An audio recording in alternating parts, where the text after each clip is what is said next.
আমি আপনাদেরকে বলতে চাই, হারামের রশিদ সাহেব যখন গুলি খেয়েছেন সাথে সাথে ফোন দিয়েছেন, আমি সাথে সাথে হাসপাতাল চলে গেছি।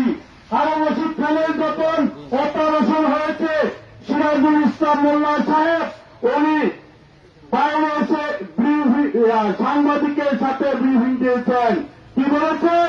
যে স্বয়ং অপারেশন সাকসেস, কিন্তু একটি কথা, কি কথা? যে হারাম রশিদ খান জীবনে আর দাঁড়াইতে পারবে না।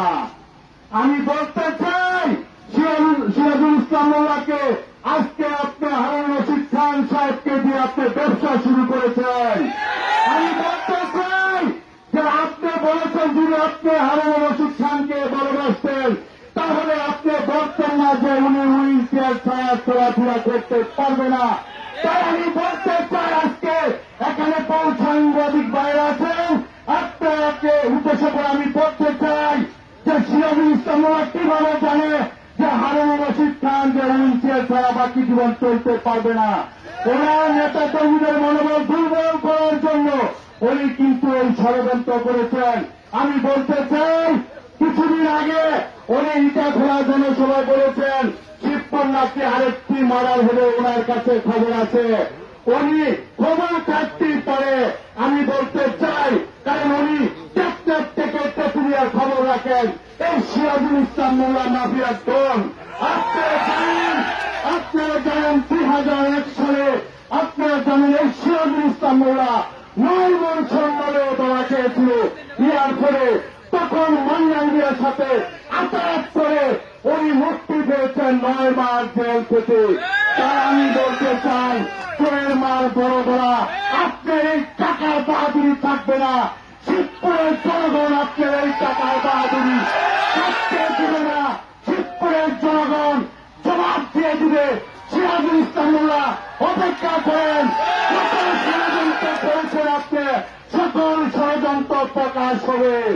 সত্যের নাও 7 বার ডুবে 7 বার পাশে আপনি সিরাজুল ইসলাম মোল্লা একবার ডুবতে আর বাঁচবেন না। কল্যাণ আপনি বক্তব্য দিয়েছেন আরেকটি মার্ডার শিবপুরে হবে। আমি আজকে আমার পাগাবর ইউনিয়ন সহ শিবপুর উপজেলার নেতৃবৃন্দর কাছে আহ্বান রাখবো, আমার যদি কোনো ক্ষতি হয় তাহলে এই দায়িত্ব সিরাজুল ইসলাম মোল্লা নিতে হবে।